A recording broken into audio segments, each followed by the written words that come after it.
Good morning. I hope all of you are going really, really well today and that Father God is blessing you in your walk with Him.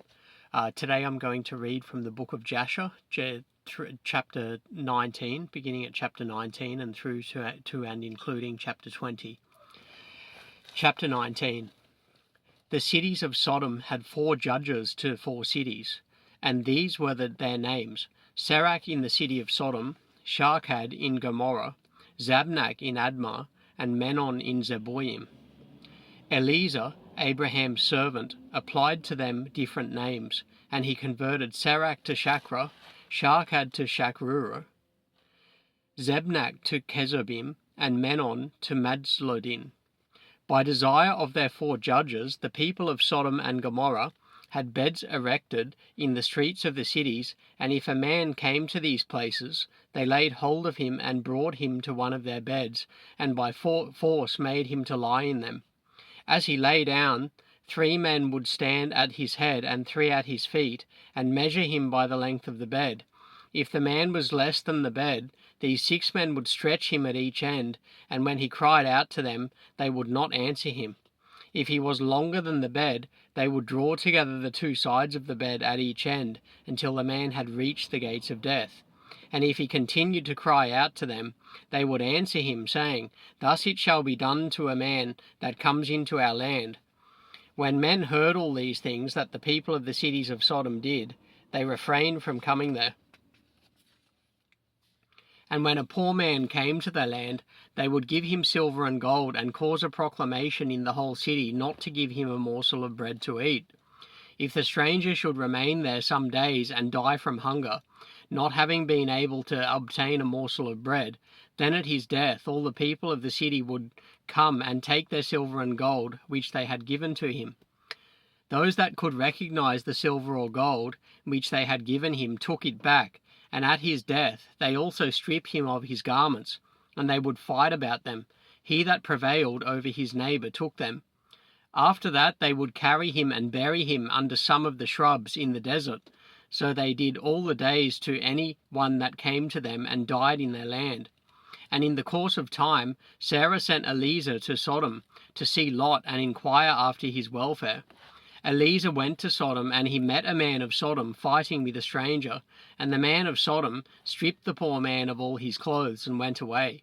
And this poor man cried to Eliezer and begged his favour on account of what the man of Sodom had done to him. He said to him, "Why do you act thus to the poor man who came to your land?" The man of Sodom answered Eliezer, saying, "Is this man your brother, or have the people of Sodom made you a judge this day, that you speak about this man?" Eliezer strove with the man of Sodom on account of the poor man, and when Eliezer approached to recover the poor man's clothes from the man of Sodom, he hurried and with a stone struck Eliezer in the forehead. The blood flowed copiously from Eliezer's forehead, and when the man saw the blood, he caught hold of Eliezer, saying, "Give me my wage of having rid you of this bad blood that was in your forehead. For such is the custom and the law in our land." And Eliezer said to him, "You have wounded me and require me to pay you your wage." Eliezer would not listen to the words of the man of Sodom. And the man laid hold of Eliezer and brought him to Shakra, the judge of Sodom, for judgment. The man spoke to the judge, saying, "I beseech you, my lord, thus has this man done, for I struck him with a stone, that the blood flowed from his forehead, and he is unwilling to give me my wage." And the judge said to Eliezer, "The man speaks truth to you. Give him his wage, for this is the custom in our land." Eliezer heard the words of the judge, and he lifted up a stone and struck the judge. The stone struck on his forehead, and the blood flowed copiously from the forehead of the judge. And Eliezer said, "If this then is the custom in your land, give to this man what I should have given him, for this has been your decision, you did decree it." And Eliezer left the man of Sodom with the judge, and he went away. When the kings of Elam had made war with the kings of Sodom, the kings of Elam captured all the property of Sodom, and they took Lot captive with his property. And when it was told to Abraham, he went and made war with the kings of Elam. He recovered from their hands all the property of Lot, as well as the property of Sodom. And at that time the wife of Lot gave birth to a daughter, and he called her name Paltith, saying, because God had delivered him and his whole household from the kings of Elam. Peltith, daughter of Lot, grew up, and one of the men of Sodom took her for a wife. And a poor man came into the city to seek a maintenance, and he remained in the city some days. And all the people of Sodom caused a proclamation of their custom, not to give this man a morsel of bread to eat until he dropped dead on the earth, and they did so. And Peltith, the daughter of Lot, saw this man lying in the streets, starved with hunger, and no one would give him anything to keep him alive. He was just on the point of death. And her soul was filled with pity on account of the man, and she fed him secretly with bread for many days, and the soul of this man was revived. For when she went forth to fetch water, she would put the bread in the water pitcher, and when she came to the place where the poor man was, she took the bread from the pitcher, and gave it to him to eat. So she did many days. And all the people of Sodom and Gomorrah wondered how this man could bear starvation for so many days. And they said to each other, "This can only be because he eats and drinks, for no man can bear starvation for so many days, or live as this man has, without even his countenance changing." 3 men concealed themselves in a place where the poor man was stationed, to know who it was that brought him bread to eat. Peltith, daughter of Lot, went forth that day to fetch water, and she put bread into her pitcher of water. She went to draw water by the poor man's place, and took out the bread from the pitcher, and gave it to the poor man, and he ate it. And the 3 men saw that what Peltith did to the poor man, and they said to her, "It is you then who have supported him, and therefore he has not starved, nor changed in appearance, nor died like the rest." The 3 men went out of the place in which they were concealed, and they seized Peltith and the bread which was in the poor man's hand. They took Peltith and brought her before their judges. And they said to them, "Thus did she do, and it is she who supplied the poor man with bread. Therefore he did not die all this time.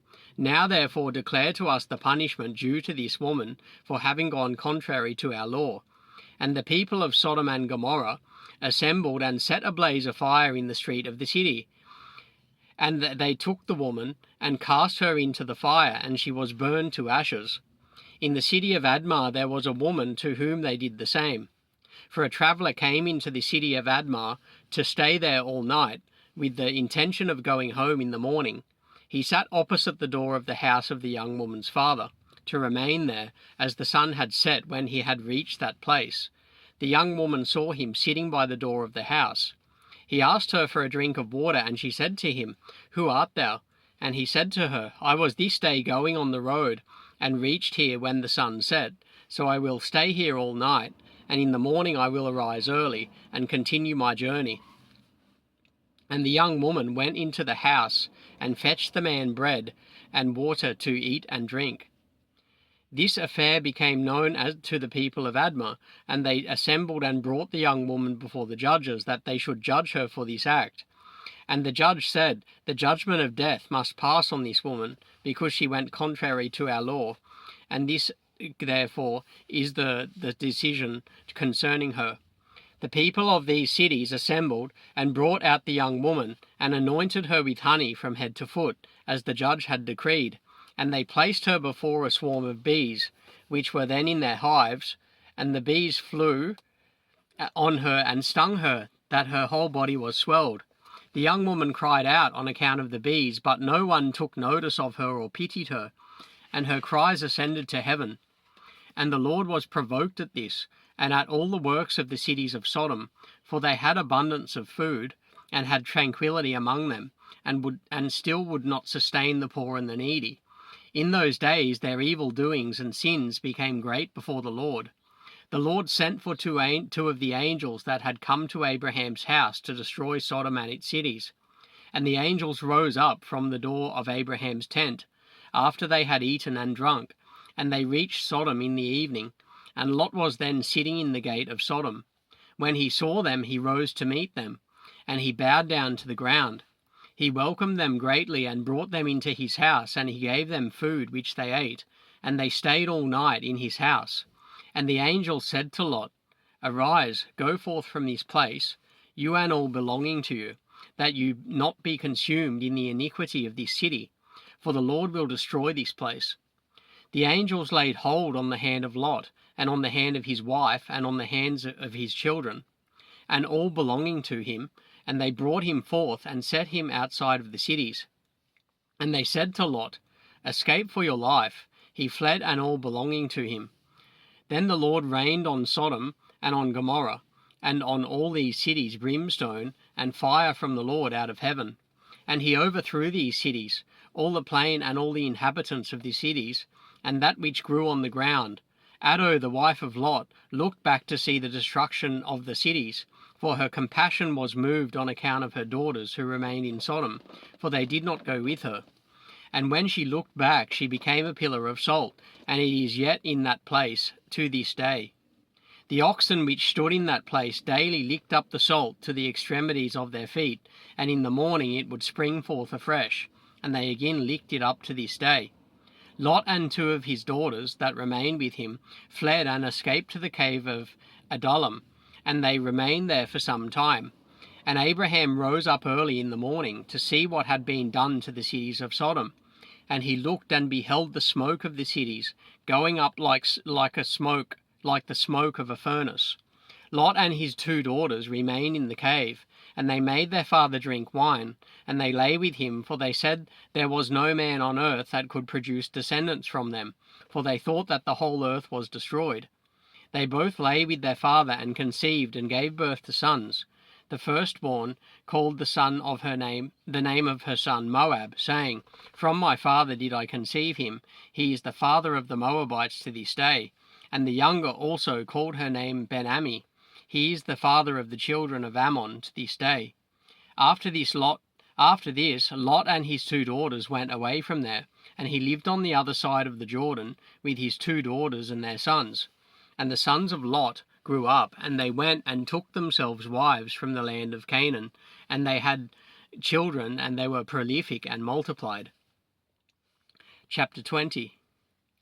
At that time Abraham journeyed from the plain of Mamre, and he went to the land of the Philistines, and he lived in Gerar. It was in the 25th year of Abraham's being in the land of Canaan, and the 100th year of the life of Abraham, that he came to Gerar in the land of the Philistines. And when they entered the land, he said to Sarah his wife, Say you are my sister, to anyone that shall ask you, in order that we may escape the evil of the inhabitants of the land. As Abraham was dwelling in the land of the Philistines, the servants of Abimelech, king of the Philistines, saw that Sarah was greatly beautiful, and they asked Abraham concerning her, and he said, She is my sister. And the servants of Abimelech went to Abimelech, saying, A man from the land of Canaan is come to dwell in the land, and he has a sister that is exceeding fair.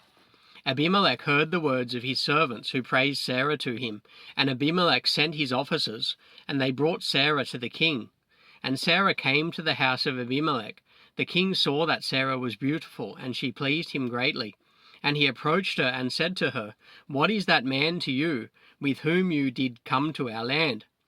And Sarah answered and said, He is my brother, and we came from the land of Canaan to dwell wherever we could find a place. Abimelech said to Sarah, Behold, my land is before you. Place your brother in any part of this land that pleases you, and it will be our duty to exalt and elevate him above all the people of the land, since he is your brother. And Abimelech sent for Abraham, and Abraham came to Abimelech.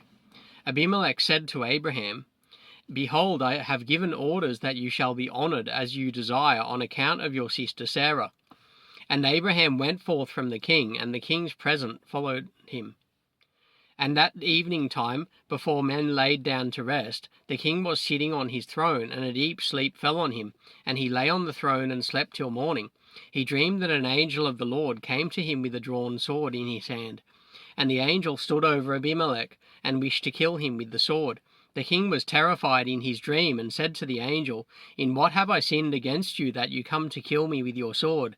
And the angel answered and said to Abimelech, Behold, you die on account of the woman which last night you brought to your house, for she is a married woman, the wife of Abraham, who came to your house. Now therefore return that man his wife, for she is his wife. Should you not return her, know that you will certainly die, you and all belonging to you. On that night there was a great outcry in the land of the Philistines, And the inhabitants of the land saw the figure of a man standing with a drawn sword in his hand, and he struck the inhabitants of the land with the sword. Yes, he continued to strike them. And the angel of the Lord struck the whole land of the Philistines on that night. And there was a great confusion on that night and on the following morning. Every womb was closed, and all their issues, and the hand of the Lord was on them on account of Sarah, wife of Abraham, whom Abimelech had taken. And in the morning, Abimelech rose with terror and confusion and with a great dread. He sent and had his servants called in. He related his dream to them, and the people were greatly afraid. One man standing among the servants of the king answered the king, saying, O sovereign king, restore this woman to her husband, for he is her husband. For the same happened to the king of Egypt, when this man came to Egypt. He said concerning his wife, She is my sister, for such is his manner of doing when he comes to dwell in the land in which he is a stranger. Pharaoh sent and took this woman for a wife, and the Lord brought on him grievous plagues, until he returned the woman to her husband. Now therefore, O sovereign king, know what happened last night to the whole land, for there was a very great consternation, and great pain and lamentation, and we know that it was on account of the woman which you did take. Now therefore restore this woman to her husband, that it should not happen to us, as it did to Pharaoh king of Egypt, and his subjects, and that we may not die. Abimelech hurried and had Sarah called for, and she came before him, and he had Abraham called for, and he came before him. Abimelech said to them, What is this work you have been doing in saying you are brother and sister, and I took this woman for a wife? And Abraham said, Because I thought I would suffer death on account of my wife. And Abimelech took flocks and herds, and men servants, and maid servants, and 1,000 pieces of silver, and he gave them to Abraham, and he returned Sarah to him. Abimelech said to Abraham, Behold, the whole land is before you, dwell in it wherever you shall choose. And Abraham and Sarah his wife went forth from the king's presence with honor and respect, and they lived in the land, even in Gerar. All the inhabitants of the land of the Philistines and the king's servants were still in pain through the plague which the angel had inflicted on them the whole night on account of Sarah. Abimelech sent for Abraham, saying, Pray now for your servants to the Lord your God, that he may put away this mortality from among us. And Abraham prayed on account of Abimelech and his subjects, and the Lord heard the prayer of Abraham, and he healed Abimelech and his subjects. So that concludes my reading of the book of Jasher today. I've read chapter 19 and chapter 20. Next time I read from the book of Jasher, I'll begin in chapter 21. So all of you have a brilliant day, and God bless each of you.